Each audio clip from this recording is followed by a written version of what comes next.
स्वागत किया। प्रधानमंत्री नरेंद्र मोदी भाजपा के इस राष्ट्रीय अधिवेशन में शामिल होने के लिए भारत मंडपम पहुंच चुके हैं। ये तस्वीरें हम आपको दिखा रहे हैं और वहां पे प्रधानमंत्री ने वो बैज, वो आई कार्ड और किस तरह से तमाम वहां पे गणमान्य लोग वहां पे मौजूद प्रधानमंत्री इस राष्ट्रीय अधिवेशन में शामिल होने के लिए पहुंच चुके हैं। साथ में भाजपा के राष्ट्रीय अध्यक्ष जेपी नड्डा को आप देख सकते हैं। तो ये बहुत ही महत्वपूर्ण अधिवेशन आज और कल 2 दिनों का यह अधिवेशन भारत मंडपम में होने जा रहा है और प्रधानमंत्री भी इसमें शामिल होने के लिए पहुंच चुके हैं। और सबसे महत्वपूर्ण जो पल होगा वो ये कि तमाम जब पदाधिकारी यहां पे पहुंचे हुए हैं, कहा जा रहा है कि 11 से 11,500 जो डेलीगेट्स हैं, जो प्रतिनिधि हैं, वो इसमें शामिल हो रहे हैं। उन सभी प्रतिनिधियों को, न सिर्फ प्रतिनिधियों को, बल्कि इस कार्यक्रम के जरिए पूरे देश को जो मूल मंत्र और खासकर कैसे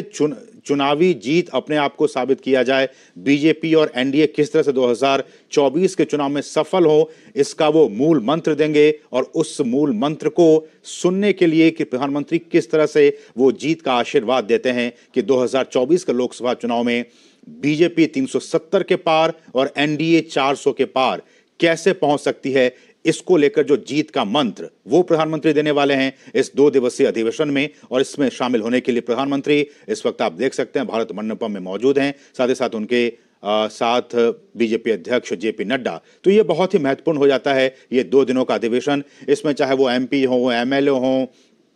तमाम जो पदाधिकारी हैं वो तमाम लोग इसमें पहुंच रहे हैं, पहुंच चुके हैं। और उससे पहले राष्ट्रीय अधिवेशन शुरू होने से पहले राष्ट्रीय पदाधिकारियों की इस वक्त बैठक चल रही है और उसके बाद शाम को कहा जा रहा है कि 3 बजे के बाद राष्ट्रीय अधिवेशन की शुरुआत होगी। इसमें तमाम पदाधिकारी इसमें शामिल होंगे, प्रधानमंत्री इसमें शामिल होंगे, तमाम वरिष्ठ अधिकारी शामिल होंगे, तमाम राज्यों के मुख्यमंत्री, मंत्री, एमपी, एमएलएज, तमाम लोग इसमें शामिल होंगे। और चिंतन, मनन, मंथन किया जाएगा कि आने वाले चुनाव में, जबकि कुछ ही दिन अब रह गए हैं, कुछ ही महीने बाकी हैं लोकसभा चुनाव को लेकर, इस चुनाव में कैसे इसको जीत में हम जीत के आएंगे। 370 बीजेपी के लिए और 400 से ज्यादा एनडीए के लिए जो लक्ष्य प्रधानमंत्री ने रखा है, जैसा कि हमने कहा और प्रधानमंत्री ने कहा कल हरियाणा के रेवाड़ी में, और उन्होंने जनता से कहा भी, 3 बार उन्होंने दोहराया कि अब की बार एनडीए 400 पार और अब की बार बीजेपी 370 के पार। और आपको याद रखना होगा कि 370 जब प्रधानमंत्री कहते हैं तो उनका मतलब कि जिस तरह से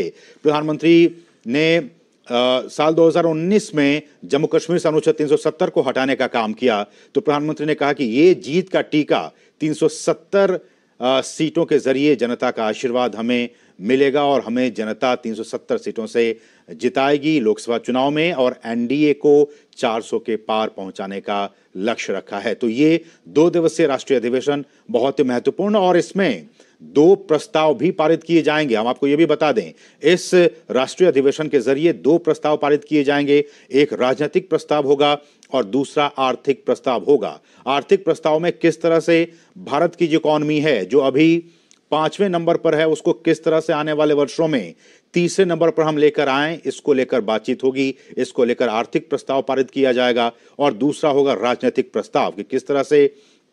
बीते 10 वर्षों में किस तरह से राजनीतिक शुचिता के जरिए और एक अनुशासन के जरिए 10 वर्षों में भारत को तमाम क्षेत्रों में जिस तरह से प्रधानमंत्री के नेतृत्व में आगे बढ़ाया गया है, चाहे वो किसानों की बात हो, महिलाओं की बात हो, गरीबों की बात हो, युवाओं की बात हो, साइंस एंड टेक्नोलॉजी की बात हो, अर्थव्यवस्था की बात हो, तमाम क्षेत्रों में किस तरह से बीते 10 वर्षों में भारत ने एक लंबी छलांग लगाई है, इसको लेकर भी और प्रधानमंत्री के नेतृत्व में उन तमाम योजनाओं का जिक्र किया जाएगा राजनीतिक प्रस्ताव के जरिए कि किस तरह से बीते 10 वर्षों में इन तमाम योजनाओं, परियोजनाओं के जरिए भारत लगातार विकसित होने की राह पर अग्रसर है। इसको लेकर बातचीत होगी और इसको लेकर राजनीतिक प्रस्ताव पारित किया जाएगा। और साथ ही साथ आर्थिक प्रस्ताव, जिसमें कि हमने कहा कि 5वीं इकॉनमी से विश्व की 3री सबसे बड़ी इकॉनमी, 3री सबसे बड़ी विश्व की ताकत बनने के लिए हम कैसे आगे बढ़ेंगे, इसको लेकर आर्थिक प्रस्ताव पारित किया जाएगा। 2 प्रस्ताव पारित किए जाएंगे।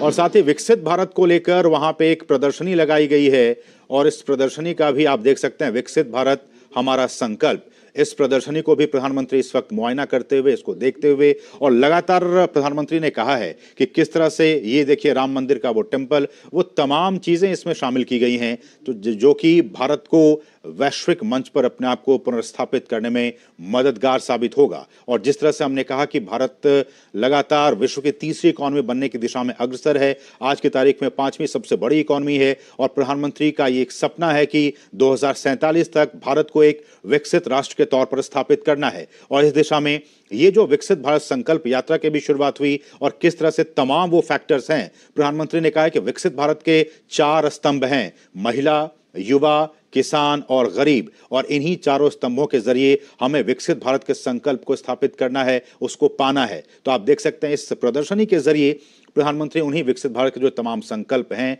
उसको निहारते हुए, उसका मुआयना करते हुए यहाँ पे प्रदर्शनी यहाँ पे लगाई गई है भारत मंडपम में। और किस तरह से बीते 10 वर्षों में भारत के लिए, यहाँ के समाज के लिए, यहाँ की जनता के लिए केंद्र सरकार की तरफ से क्या कुछ योजनाएं चलाई गई हैं, किस तरह से उनका फायदा आम लोगों तक हुआ है,